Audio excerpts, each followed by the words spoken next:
I did a speech this week where they donated money to Texas Children's Hospital, another one where they donated money to a women's shelter, and now for marketing scholarships for young people. That's who we are in Houston. We are the world's biggest givers. We like to give. We like to help other people out. We've been doing that for over 100 years. We will continue. I came to talk to the students and give you my Mattress Mack's 10 rules for a successful life. Some are the same as last time, some are new, but anyway, here goes. Number one, find a job you love to do and never have to work a day in your life. I think it's real important that you don't go into marketing or accounting or become a lawyer or a doctor because your parents want you to do it. I think you need to do what you want to do. I think you need to do what gets you excited in the morning and you want to get out of bed and you can't wait to get to work. I will tell you a story about some of my history. I gamble a lot, and I'm involved in the racehorse business. I became a millionaire in the racehorse business. The only problem is I started out as a damn billionaire, but that's another story. So a couple years ago, I was trying to figure out how to make these damn horses run faster. And I came across this story about this woman named Temple Grandin. And Temple Grandin is the world's authority on animal welfare, and she is a savant. So anyway, I got to know Temple, and I got to know her story. Here was a woman that she was born to a wealthy family in Boston. And her mother was concerned because after 3 years of age, she didn't speak a word. Temple has full-blown, off-the-charts autism and Asperger's. But her mother wasn't giving in to the diagnosis of this child will never amount to anything. You know, her mother was like everybody in the audience here today, not a buyer but a seller. And so her mother got her lots of help, and her mother spent countless hours working with little Temple trying to make it to where she could function in society. She would never be normal, but she was going to help Temple use that disability as an ability. And her mother and her father would have dinner parties at their home all the time. And little Temple, being full-blown autistic, was terribly shy. Her mother made her put on her fancy dress and go introduce herself to every person at the dinner party every time they had a dinner party. Made her get out of her comfort zone. And that's something I want to encourage you students to do. Get out of your comfort zone all the time. Then when it came time for little Temple to go to high school, her mother insisted she go to this boarding school. She didn't want to go away from her mother. She was shy, introverted, and autistic, but she did. And they put her in charge of the horse barn. There was 8 horse stalls there, and she had to clean out and muck the stalls every day.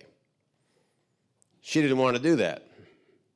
But she did it, and then she soon found out she fell in love with these animals, these horses. Then when Temple came to be 18 years old, she was going off to college. Her mother said, you're going to go to your aunt's cattle ranch in Arizona. And she fell in love with cattle. They raised cattle and sold them to the feedlots. And this woman would get down in the cattle chutes and see from the ground level like a cow would, because she sees the world through a different lens. So fast forward, Temple Grandin went on to get a PhD in animal husbandry from Colorado State University. And now she's 72 or 73 years old. She's done more for animal welfare than anybody in human history. She's done more for animal welfare than anybody in human history, and that goes back 800,000 years. And she's also one of the world's experts on autism and Asperger's and speaks all over the world on those subjects. She gets paid enormous sums for her speeches, and every dime from her speeches go to fund the scholarships for her students at Colorado State.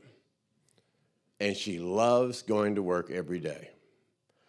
Her and I were talking about jobs, and she said, I would encourage every child out there to try 5, 10, 15, 20 different jobs. If you want to go in the marketing field, try lots of different marketing opportunities, lots of different jobs in the same agency or different agencies, and find the one you love. You'll never have to work a day in your life. Find a job you love to do. You'll never have to work a day in your life. And you say, well, what if I experience prejudice and bad treatment when I go out there? Get over it. When Temple Grandin was going into those feedlots when she was a new PhD, and this was back 40 years ago in the 1960s, she had to dress up as a man to get in the feedlot. And she changed it forever. Find a job you love to do and you'll never have to work a day in your life. That's my number one piece of advice. And if going to work doesn't excite you more than your favorite activity, find a new job. Number 2, realize that work is life's greatest therapy. Human beings were put on this earth to live, work, play, and die in groups. We were made to live, work, play, and die in groups. Work is life's greatest therapy. I have a wonderful little child. Her name is Elizabeth. When she was 13 years old, her mother, my wife Linda, came to me and said, something terribly wrong with Elizabeth. I said, what is it? She said she's got this weird disease where she washes her hands 400 or 500 times a day, and she does all these strange rituals and compulsions, and she's lost 30 pounds, which she didn't have to lose to begin with. She's afraid to go back to the public school, Westfield High School she goes to, and her mother said, I just don't know what I'm going to do. So we took Elizabeth to several North Houston area psychiatrists, and they all said they'd never seen such a severe case before of obsessive-compulsive disorder named Howard Hughes disease after a famous Houstonian. And several of these doctors said in front of that child, the best thing y'all can do is put her in a mental institution for the rest of her life. They said that in front of my little child. We know her mother and I weren't buying that stuff. And so we searched the world trying to find a place for this child to get better. And we finally found the Miniger Clinic in Topeka, Kansas one day, and we took her up there and put her in that mental health institute that cold, snowy February day there in Kansas. And now all of her nightmares were coming true. We were abandoning her, putting her in a mental health institute for the rest of her life. That's what she thought. That was her perception, her reality. Nothing could have been further from the truth, but that's what she thought. As we left there that day, her little face was pushed up against the plate glass wall, screaming at her mother, Mom, please don't leave me here, because she felt we were going to leave her in that mental institution for the rest of her life. And she sat down on a couch and she cried and she vomited. And this little girl came and put her arm around her and said, it's okay, I felt the same way when I first got here. I'm leaving in 3 weeks and this place saved my life. Elizabeth got out of Miniger, came back to Houston and re-enrolled at Westfield High School, and she was doing well. Then she had another relapse and went back to Miniger, which at that time had moved to Houston. Because you see, mental illness is a cruel disease. No one knows who it may strike or why. Mental illness never goes away. It lasts forever. My child will always be walking on the edge of a cliff. I cannot keep her from falling. She went back to Miniger for another 8 weeks and got back out. And then she started helping other people with mental illnesses. And she found through doing this work, it gave her therapy. So her work became her therapy, and her work became her therapy. And now this child, who they said would never finish high school, who they said we should lock in a mental institution for the rest of her life, she has a PhD from the University of Houston, and she is a professor at the Baylor College of Medicine. So she continues on the road to success.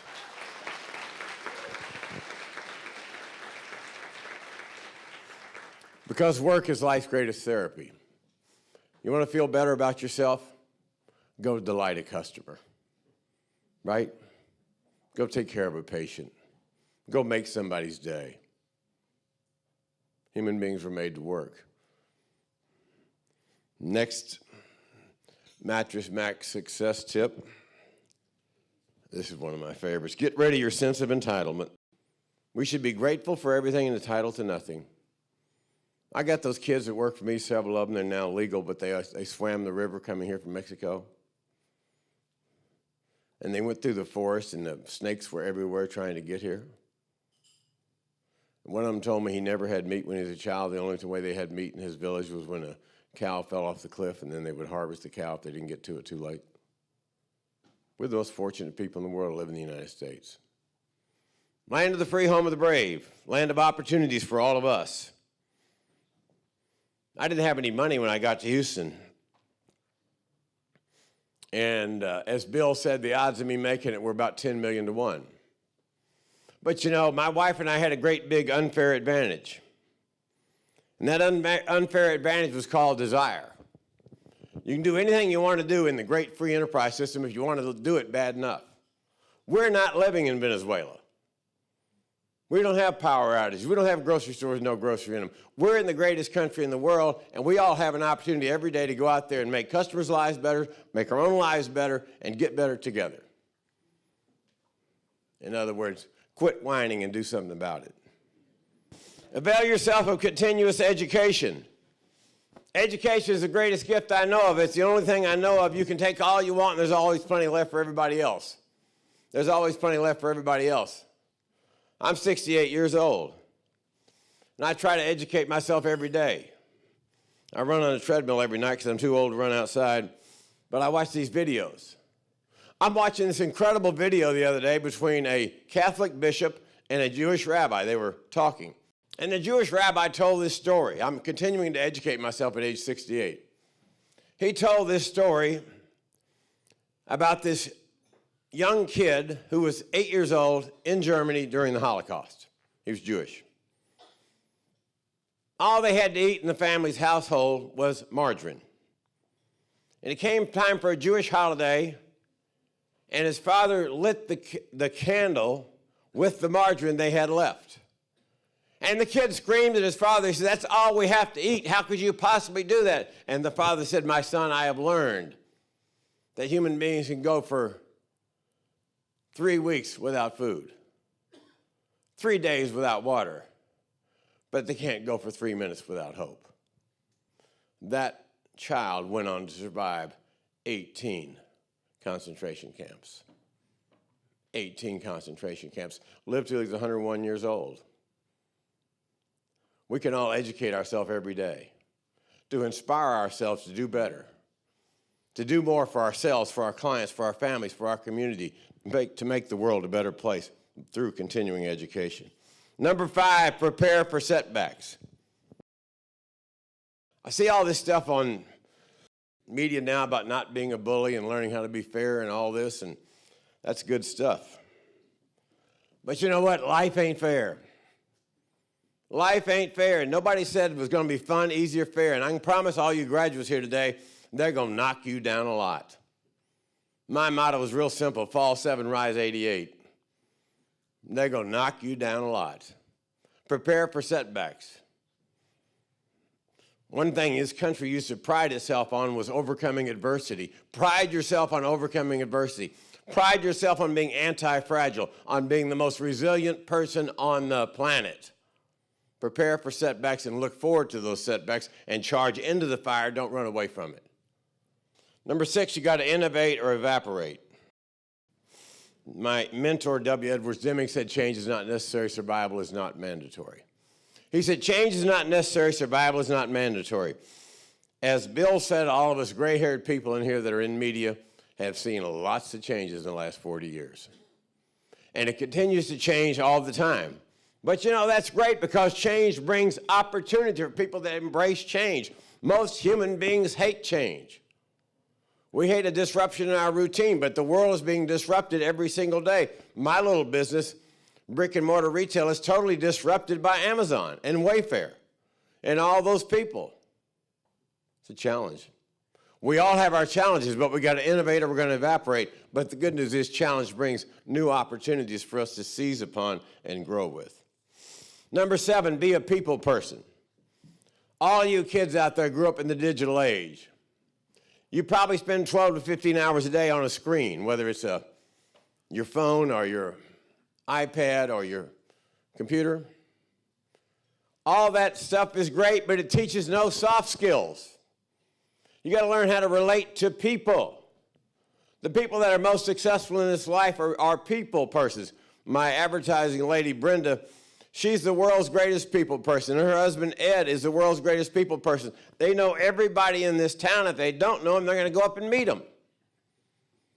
If you create a network of people, then you have a problem in life. There's somebody you know who can help you out. Again, human beings were made to live, work, play, and die in groups. The biggest challenge for you young people is get off those iPads and go meet some people. Got to get out there and meet people. And the more people you know, they're going to help you advance your career, make life easier and more fun for you. Be a people person. Number 8, shine a light on it. Live a life of transparency, not a life of opaqueness. Shine a light on it. Get out front, show them what you do, what you can do, and don't hide anything. I am a huge Catholic, and the Catholic Church has a huge problem because they're not shining a light on it. They're covering it up, and it only gets worse, doesn't it? Shine a light on it. Light brings hope. I have a racehorse. She was named after me. Her name is Workaholic, but anyway. She has a muscle injury, and I was talking to my sister-in-law, who's my trainer, the other day, and they use this laser light therapy, and the muscle injury is 4 inches below her skin, but by shining a light on that muscle, the muscle gets better. Shining a light on anything in life makes things get better. Be terribly transparent in your life. Have nothing to hide. Transparency is good. Light is great. Number 9. There's a woman here in Houston that all you kids need to know about, you scholarship recipients. Her name is Yvonne Strait. 65 years ago, Yvonne Strait, her father was a doctor at Methodist Hospital. She gave birth to a beautiful baby, and the baby had severe Down syndrome. Back then, the age expectancy of a child with Down syndrome was 6 years old. And Yvonne was told, she went to all these doctors desperately searching for hope for her child, and they all said, hopeless situation. No chance. But Yvonne wouldn't give up on her child. So Yvonne went on to start the Briarwood School for children with learning disabilities, like her child with Down syndrome. And then she started Brookwood, which is a home for adults with learning disabilities. And everybody at Brookwood, even the paraplegics, have a full-time job because Yvonne, like me, believes that work is life's greatest therapy. And so I have an adopted child named Regina. So I was trying to get Regina into Briarwood, so I called Yvonne, who I knew, and she got Linda and Regina a chance for an interview at Briarwood. And they went up to Briarwood to interview, and Regina promptly kicked a fit in the lobby and laid on the ground and kicked and screamed for 45 minutes.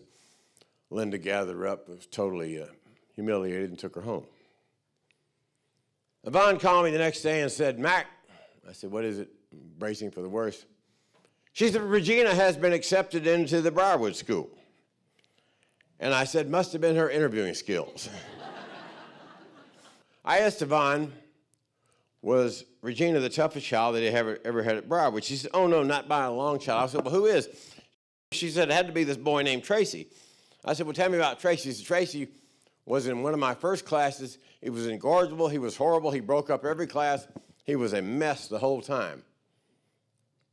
She said, many times I wanted to kick Tracy out of school, but I didn't have the nerve to do it. She said, back then we had 3 classrooms at a Methodist church over here in Westheimer. Tracy would run out in the middle of the street trying to get cars to hit him. She said, one day Tracy escaped the classroom, climbed up to the top of the church, was up on the steeple 40 feet above the ground, threatening to jump off and kill himself, and Yvonne's down on the ground. Her and Tracy have a standoff for about 30 minutes, and finally she gets Tracy to come off the steeple onto the roof. He climbs into a tree, comes off the tree, breaks the limb off, goes over there where Yvonne is, takes this tree limb and sticks it in her leg like that. Blood starts shooting out of her thigh. And little Tracy's laying on the ground. He thinks it's really funny. And Yvonne says, no matter what you do, I'm going to straighten you out. I'm not going to give up on you. I will straighten you out before you leave here. So Tracy stayed there another 3 years and got better. Then he went off to high school, and Yvonne hadn't seen him since. Fast forward 30 years later, Yvonne's visiting her friends at Briarwood School. She's now the chairman emeritus. And this good-looking guy comes running down the hallway saying, hey, Miss Strait, do you remember me? Do you remember me? She says, no, I don't remember you. Who are you? He said, oh, but yeah, Miss Strait, you got to remember me. I was your favorite student. She said, no, who are you? She said, Miss Strait, it's me, Tracy. And Yvonne thought to herself, my goodness, I'm surprised you're still alive. She said, Tracy, you look great. He said, thank you, Miss Strait. She says, where do you live? He said, I live in Los Angeles. And Yvonne, being a good Texan, thought that's not good, the land of fruits and nuts. She said, Tracy, do you have a job? He said, oh, yeah, Miss Strait. He said, I got a good job. She said, really, what do you do? He said, I'm on television. You ever seen my show? She said, no, I don't watch much television. She said, what show are you on? He said, I'm on Cheers. She said, what do you do? He said, I'm the bartender. His name's Woody Harrelson. Yvonne Strait changed the world. A couple months ago, she's 91 years old. She had fell and hit her head, had massive bleeding in her brain, lost all of her memory for 18 hours. She willed her memory back in 18 hours. She willed it back. She was at the hospital. They told her to stay for 4 or 5 days. After she willed her memory back, she said, I have an appointment at Brookwood with a big donor. I'm out of here. Put her clothes on, drove herself out there at 91 years old. A life force for good. Become a life force for good with your life. Don't just make a lot of money, make a lot of difference.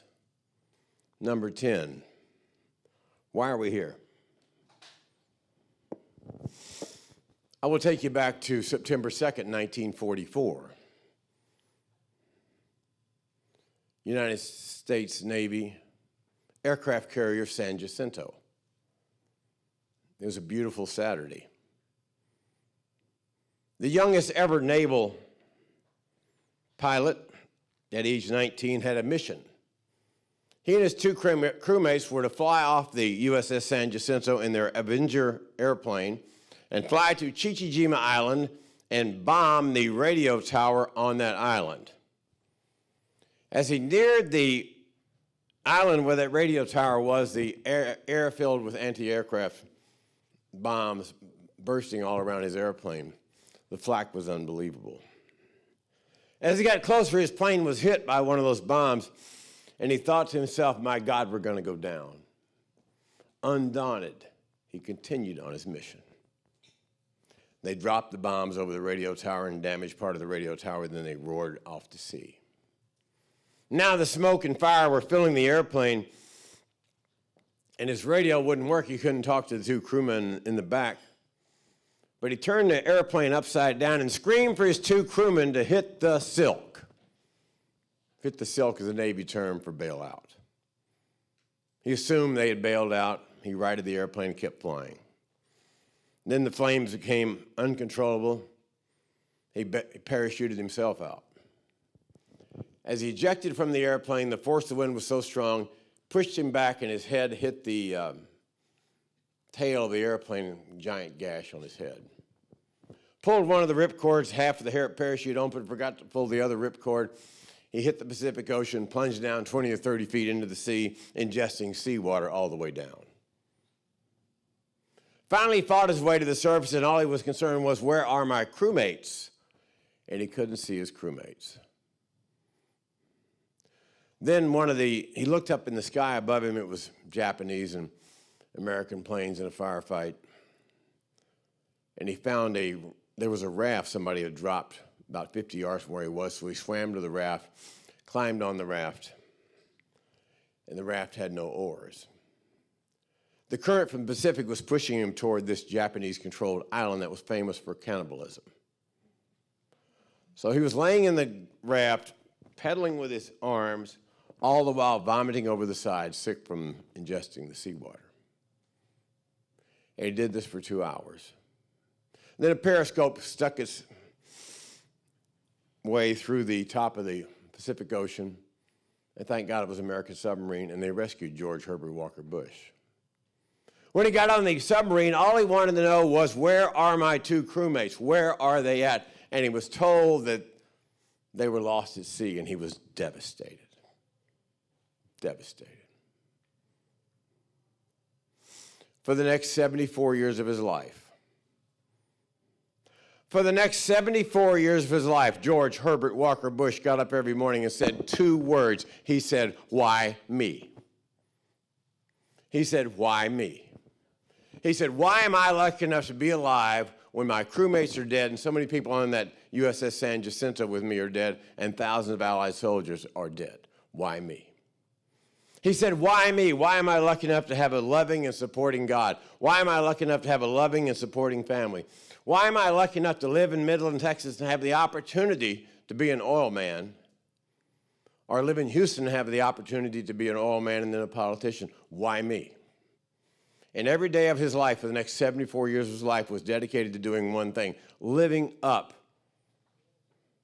and earning the right to be alive when his 2 crewmates were dead. The Eagles did a song after 9/11. It was called "There's a Hole in the World Tonight."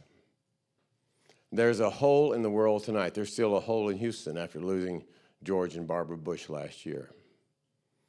Never once did he ever whine or complain, even when he lost the presidency of the United States to Bill Clinton. He didn't whine, he didn't complain. He just did his duty. A life worth living. And how often do people like me say, "Why me?" when we had a bad day at work? Why me when we don't make that sale? Why me when we get caught in traffic? George Herbert Walker Bush never complained a day in his life. Why are we here? Life is not about you and me. Life is about helping others. And I added a bonus 11 point to Steve Jobs' afterthought. I encourage all you graduates to do here today, do something radical with your life. Do something radical with your life. Don't play it so damn safe. Don't be so conservative. Go for it. Go for it. You know, in early 1st and 2nd century AD, the Christian church developed because those Christians were radical, and their song, "And You'll Know We Are Christians by Our Love, by Our Love," they did radical things all the time. So I'm planning on doing something radical with my life before I leave here. So when I go up there and see the Creator, He'll say, "You lived a good life, and you tried to market some degree of decency to the people." I think that's what we all should do, is go out there and have a great life and make a lot of money. But more importantly, like George Herbert Walker Bush did and like Barbara Bush did, we should make a difference. Thanks very much.